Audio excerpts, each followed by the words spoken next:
Okay, welcome everyone to a new episode of Technique Tuesday. This week we're going to be looking at how to perform the conventional deadlift with perfect technique. Now there's going to be a good chunk of overlap between this video and my last video on the sumo deadlift, just because these two deadlift variations are quite similar, but I wanted to make them separate videos so that you guys can just watch the video for the variation that you want to use and know exactly how to do it from start to finish. So first you'll want to remember that the biomechanics and muscle activation patterns for the sumo and conventional deadlift are actually quite similar, with the main difference being that sumo deadlifts are harder on your quads and conventional deadlifts are harder on your spinal erectors. Now in terms of setup, the main difference between the two is that the sumo deadlift will have your hands inside your legs, whereas the conventional deadlift is going to have your hands outside your legs. And this has a few important biomechanical implications, where we can see that the conventional deadlift is a bit more hip dominant, with the torso leaning further forward, whereas the sumo deadlift has the hips closer to the bar and a more upright lifting posture. But notice that in both examples, the knees aren't nearly as bent as they would be in the bottom of a squat. So I think it's wrong to think of the sumo deadlift as more of a squat style deadlift, because regardless of what stance you take, the deadlift is a more hip dominant movement. And in my coaching experience, I would say that on average, shorter, lighter guys tend to be a bit stronger with sumo, and taller, heavier guys tend to be a bit better with conventional. But the only way to figure out which variation is better for you is to give both a solid shot, learn the form over time, and give one a good, honest effort for one training cycle, and come to your own conclusion.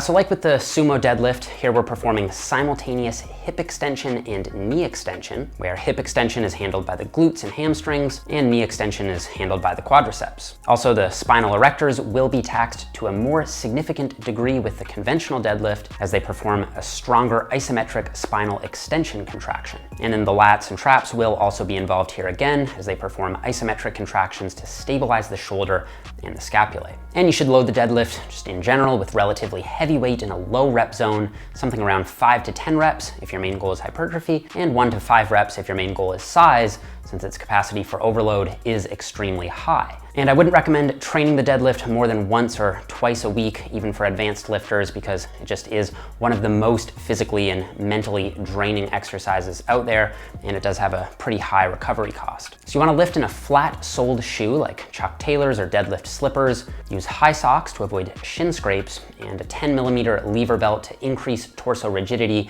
and force transfer as you pull. Now, none of these things are required per se, they're just going to help out with your performance on the lift. You want to stand where your shins are about ½ inch behind the bar, with the bar roughly centered over the tongue of your shoes. And in general, you want to use a stance slightly closer than shoulder width, which is going to minimize the distance the bar has to travel and prevent your hands from moving out too wide just to stay outside your shins. And unlike the sumo deadlift, there's no need to flare your toes out. Your feet should be pointing straight ahead. So get down to take your grip by setting your hips back as you would in a stiff leg deadlift. And once you can't get your hips back any further, allow your knees to come forward slightly until your shins make light contact with the bar without knocking it forward. You want to grip the bar with your arms hanging straight down, right at shoulder width, so that when you grip the bar, your hands are just outside your shins. Again, you have the option of using an alternate or over-under grip, which will allow you to pull more weight. However, it may lead to imbalances if you don't periodically alternate the overhand and the underhand. And even though the double overhand grip is probably the safest, it will also limit your true strength potential, because your grip generally won't be as strong this way. Now, you also can give the hook grip a shot by wedging your thumb between your fingers and the bar, but it does have a pretty painful adjustment period. And straps are also an option, so you can go double overhand and avoid that alternate grip, but I would make sure that you do at least one heavy set per workout without straps, so your raw grip strength doesn't suffer.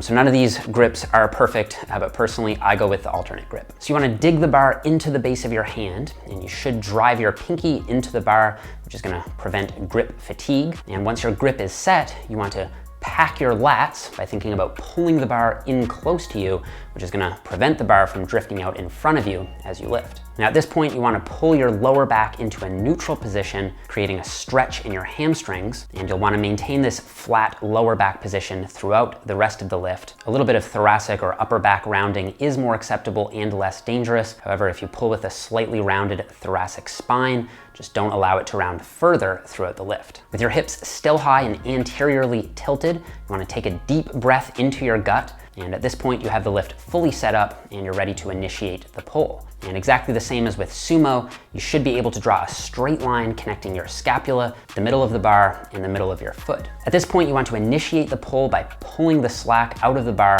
so it slightly bends under your grip just before the plates actually leave the floor. You don't want to grip and rip the bar where you just immediately yank it up, because you'll come up solid against the weight of the plates before they leave the ground, which can deplete energy and throw you out of position. As one quick aside here, I would say that in powerlifting circles, it's pretty common knowledge that the sumo pull tends to be slower off the ground, while the conventional pull tends to be fast off the ground, but tougher at lockout. So for this reason, coaches will often encourage lifters to be patient off the floor with sumo, as it can take longer for the plates to actually get moving, but you can be more explosive off the ground with conventional, since you want to take advantage of that sort of rubber band effect off the floor and then carry that momentum off the ground all the way up to lockout. So as soon as you've pulled the slack out of the bar, explode up with the weight, leading with your chest up. And similar to sumo, you want to focus mainly on driving your hips forward while holding an isometric contraction in your lumbar spine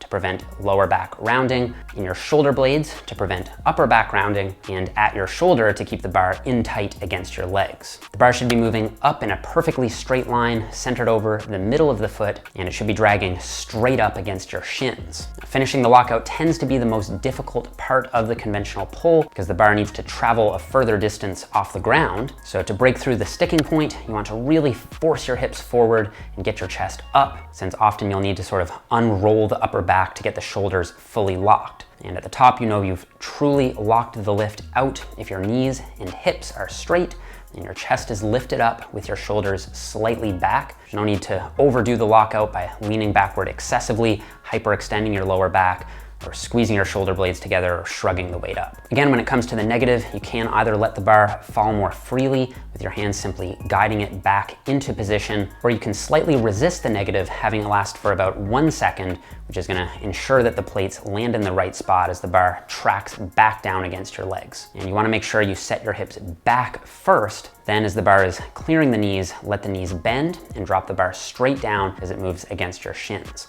Don't make the common mistake of forcing the bar out in front of you just to clear your knees on the way down, which will totally throw you out of position. With the conventional pull in particular, I would say it's absolutely crucial that you set your hips back first with straight knees, just like you would in a stiff leg deadlift, so you can maintain that perfectly straight bar path centered over the middle of the foot. Let the plates come to a full and complete reset on the ground after each rep without bouncing the plates off the ground, and then begin the pull again by taking a deep breath in, pulling the slack out of the bar, driving your hips forward, locking the bar out, setting your hips back, and following the bar back down in a straight line. So guys, that's all that I have for the conventional deadlift. If you didn't catch the sumo deadlift tutorial from last week, I'd really recommend giving that one a watch as well, so you can make sure you've got both of these lifts mastered. And next week, I'm gonna be covering all the common errors with both of these deadlift variations, so make sure you stay tuned for that. And I've also decided I'm gonna extend the sale on my fundamentals and push-pull legs hypertrophy programs.